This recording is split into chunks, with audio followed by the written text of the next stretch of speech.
Hey everyone! Welcome back to Computer Hacks. In today's video, we are going to show you how to install Telnet on a Linux system.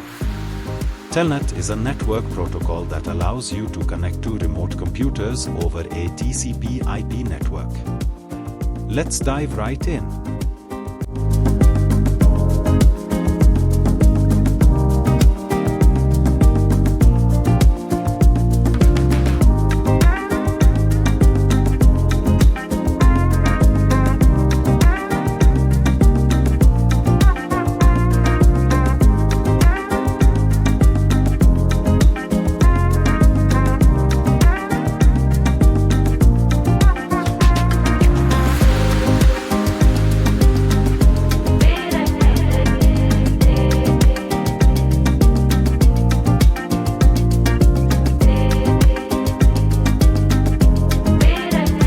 Awesome!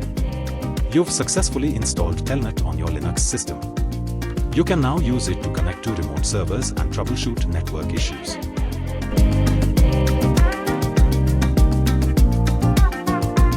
Thank you for watching.